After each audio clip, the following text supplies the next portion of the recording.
Hello दोस्तों, अब बात कर लेते हैं वेटनरी ऑफिसर 2019 के जो बचे हुए प्रश्न थे राजस्थान जीके के, उन्हें मैं इस पार्ट सेकंड में लेके आ रहा हूँ। प्रश्न पूछा गया था, अप्रैल 1999 से मरु विकास कार्यक्रम को केंद्र और राजस्थान के द्वारा क्रमशः फंड किया गया। कितना? 100% केंद्र के द्वारा, 50-50, 25-75 या 75-25। तो यहाँ सही आंसर है 75-25।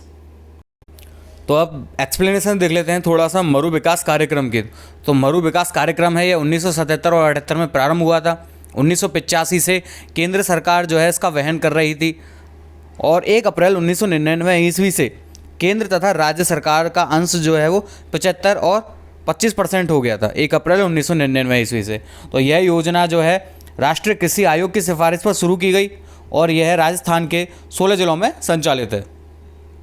अगला प्रश्न, भारत मौसम विज्ञान विभाग IMD की परिभाषा के अनुसार भयंकर सूखा कब होता है? जब वर्षा में कमी होती है। तो यहाँ आपके पास 4 ऑप्शन दिए हैं, इसका आंसर बताइए।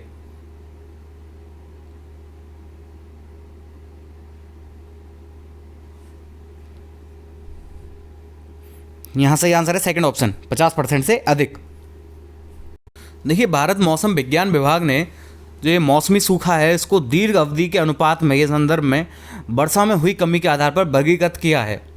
जैसे कि 25% या इससे कम की दर पर जब वर्षा होगी और उससे जो वर्षा में कमी हुई है उसको सामान्य सूखा कहा है, और 26 से 50% की कमी को मध्यम सूखा कहा है, और 50% से अधिक की कमी को गंभीर सूखे की स्थिति मानी गई है।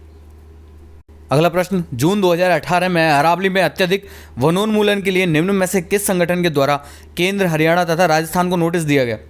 राष्ट्रीय मानवाधिकार आयोग द्वारा, भारतीय वन सर्वेक्षण द्वारा, विधि आयोग द्वारा या फिर राष्ट्रीय बाल अधिकार संरक्षण आयोग द्वारा?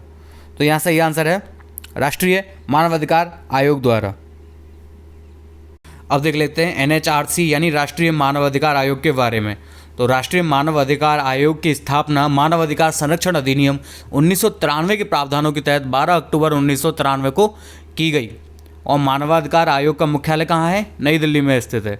और अंतर्राष्ट्रीय स्तर पर अगर बात करें तो UN में यानी कि संयुक्त राष्ट्र संघ में मानव अधिकार परिषद एक अंतर सरकारी निकाय है, और इसका गठन 15 मार्च 2006 को संयुक्त राष्ट्र महासभा के प्रस्ताव द्वारा किया गया था।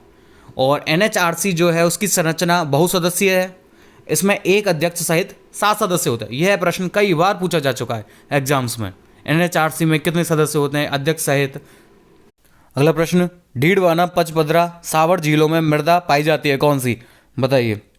तो यहाँ आंसर है सेकंड, सोलन चौक। अगला प्रश्न, निम्न को सुमेलित कीजिए तथा नीचे दिए गए कूट से सही उत्तर का चयन कीजिए। यहाँ आपको नदी दी गई है, यहाँ सहायक नदी है, आपको बताना है कि कौन सी नदी की सहायक नदी कौन सी है। मेल कीजिए।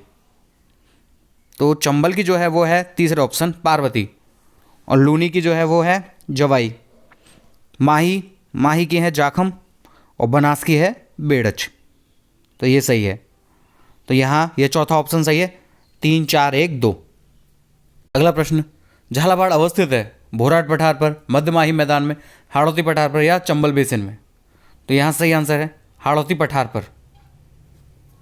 अगला प्रश्न, निम्न में कौन सी चोटी जो है वो श्रृंखला दक्षिण अरावली में अवस्थित है? तो यहाँ सही आंसर है फोर्थ ऑप्शन, अचलगढ़, सिरोही में। अगला प्रश्न, निम्न में से किस जिले के समूह में सूखे की संभावना सर्वाधिक है? तो यहाँ सही आंसर है तीसरा ऑप्शन, चूरू, बीकानेर, जोधपुर और बाड़मेर। अगला प्रश्न, राजस्थान में 75 से 110 सेंटीमीटर औसत वर्षा वाले क्षेत्रों में निम्न में से किस प्रकार की वनस्पति पाई जाती है? उष्णकटिबंधीय कांटेदार वन, गुल्म तथा झाड़ी, शुष्क वन या शुष्क सागवान वन? तो यहाँ सही आंसर है शुष्क सागवान वन, फोर्थ ऑप्शन सही है यहाँ। देखिए, अब थोड़ी सी व्याख्या कर लेते हैं शुष्क सागवान वन के बारे में। तो यहाँ इन वनों में जो है वो सागवान के पेड़ की अधिकता पाई जाती है। सागवान का पेड़ मानसूनी जलवायु मानसूनी वनस्पति का पेड़ है जो शुष्क पर्णपाती वनों के अंतर्गत आता है, और राजस्थान में सागवान के पेड़ डूंगरपुर, बांसवाड़ा, उदयपुर, चित्तौड़गढ़ में पाए जाते हैं, जो राजस्थान का कुल वन क्षेत्र का 7% है।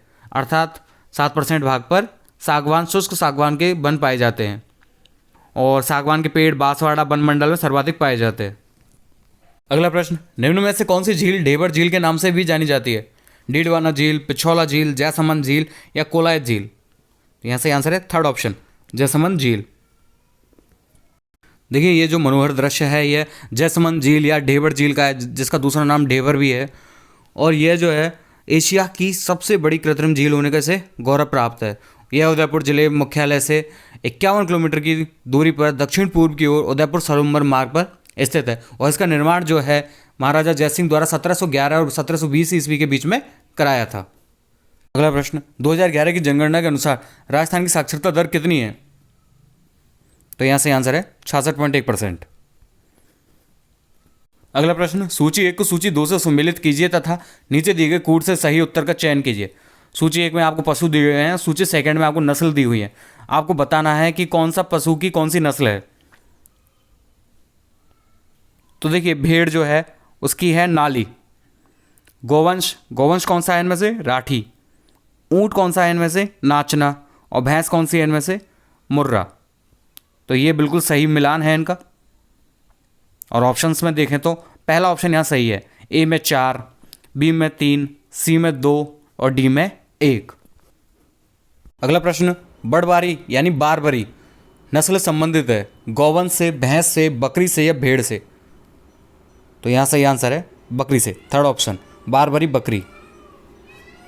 देखिए चित्र में है बरबरी या बारबरी बकरी को दिखाया गया है और ये पंजाब, राजस्थान, आगरा और यूपी के कुछ जिलों में पाई जाती है और प्रतिदिन ये जो है 1.5 से 2 लीटर दूध देती है।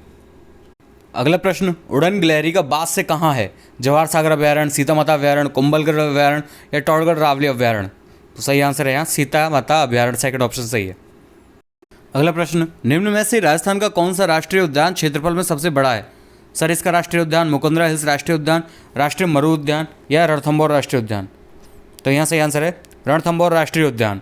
वैसे तो राष्ट्रीय मरु उद्यान सबसे बड़ा है राजस्थान का, लेकिन वो राष्ट्रीय उद्यान में नहीं है अभी उसका नाम। अगला प्रश्न, मल्लीनाथ पशु मेला का आयोजित होता है कहाँ पर? झालरापाटन में, सवाई माधोपुर में, पर्वतसर में या तिलवाड़ा में? तो यहाँ सही आंसर है इसका तिलवाड़ा में, चौथा ऑप्शन सही है। अगला प्रश्न, सूची 1 को सूची 2 से सम्मिलित कीजिए और नीचे दिए गए कूट से सही उत्तर का चयन कीजिए। तो यहाँ पर आपको पशु मेले दिए हुए हैं और आपको स्थान बताना है उनका कौन सा है। श्री बलदेव पशु मेला ये मेरठ सिटी में ही है। चंद्रभागा पशु मेला यह झालरापाटन में है। रामदेव पशु मेला यह नागौर में है और वीर तेजाजी पशु मेला यह पर्वतसर में। तो यहाँ ऑप्शन 1 पहला ऑप्शन ही सही है, 1, 3, 4, 2। अगला प्रश्न, थार पारकर नस्ल के गौवंश का उत्पत्ति स्थल कहाँ माना जाता है? मालानी, हरियाणा, गंगानगर, दरीवा? सही आंसर है मालानी। देखिए यह है थारपारकर नस्ल की गाय और ये राजस्थान में जोधपुर तथा जैसलमेर और बाड़मेर में मुख्य रूप से पाई जाती है और इस नस्ल की गाय भारत की सर्वश्रेष्ठ दुधारू गायों में गिनी जाती है। इस गाय का उत्पत्ति स्थल मालानी जो कि बाड़मेर में है और राजस्थान के स्थानीय भागों में इसे मालाड़ी नस्ल के नाम से भी जाना जाता है। थारपारकर के साथ साथ मालाड़ी नस्ल के नाम से भी इसे जाना जाता है। अगला प्रश्न, कौन सा गौवंश नस्ल अजमेरा के नाम से भी जाना जाता है? राठी, कांकरेज, गिर या थारपारकर? तो यहाँ सही आंसर है गिर, थर्ड ऑप्शन सही है यहाँ। ये जो चित्र में दिखाई गई है ये गिर नस्ल की गाय है और यह गुजरात राज्य के गिर वन क्षेत्र, महाराष्ट्र तथा राजस्थान के आसपास के जिलों में पाई जाती है। यह गाय अच्छी दुग्ध उत्पादकता के लिए जानी जाती है और यह दक्षिण काठियावाड़ में भी पाई जाती है। अगला प्रश्न, तोरावाटी बोली कहाँ प्रचलित है? कुचामन में, नीम का थाना में, बहर रोड में या झुंझुनू में? तो यहाँ से आंसर था नीम का थाना में। अगला प्रश्न, कृष्ण मृग शुभंकर है बाड़मेर जिले का, चूरू जिले का, कोटा जिले का या जैसलमेर जिले का? तो यहाँ से आंसर है चूरू जिले का। तो देखिए बाड़मेर जिले की अगर बात करें तो मरु लोमड़ी इसका शुभंकर है और कोटा जिले का उदबिलाव है और जैसलमेर जिले का गोडावन है। अगला प्रश्न, अधोलिखित को सुमेलित कीजिए। यहाँ को लेखक दिए हैं और उनके ग्रंथ बताने हैं आपको और उनको मैचिंग करनी है। तो देखिए श्रीधर जो हैं उनके ये हैं, इनका ग्रंथ है रणमल छंद, नरपति नाल का बीसल देव रासो, नल सिंह का विजयपाल रासो और बादर का वीर रामायण। अगला प्रश्न, लोक गीत ओल्यू गाया जाता है प्रिय की याद में, वीरता के महिमा मंडन में, शोक की घड़ी में या उत्सव के अवसर पर? तो यहाँ सही आंसर है प्रिय की याद में। और देखिए ओल्लियों का मतलब जो होता है वही मतलब है याद आना। 49वां प्रश्न, तिलवाड़ा का मल्लीनाथ मंदिर किस नदी के तट पर अवस्थित है? लूनी नदी, माही नदी, जवाई नदी, सुकड़ी नदी? तो यहाँ सही आंसर है लूनी नदी। मल्लीनाथ जो है वो राजस्थान के लोक संत हैं और उनकी पत्नी का नाम क्या था? रानी रूपादे। रानी रूपादे उनकी पत्नी थी और मारवाड़ के लोग उनको सिद्ध तथा अवतारी पुरुष मानते रहे हैं और इसका प्रमाण है लूनी नदी के किनारे बसे बाड़मेर जिले के तिलवाड़ा गांव में बना हुआ इनका मंदिर, जहां प्रतिवर्ष चैत्र के महीने में एक विशाल मेला लगता है। और इसके अतिरिक्त तो जोधपुर के मंडौर में भी स्थित जो देवताओं तथा वीरों की साल में भी घोड़े पर सवार मल्लीनाथ जी का प्रतिमा भी इसका प्रमाण है। अगला प्रश्न, उस युग्म को चुनिए जिसके दोनों संत रामानंद के शिष्य थे। तो यहाँ तीसरा ऑप्शन सही है, दादू और रज्जब।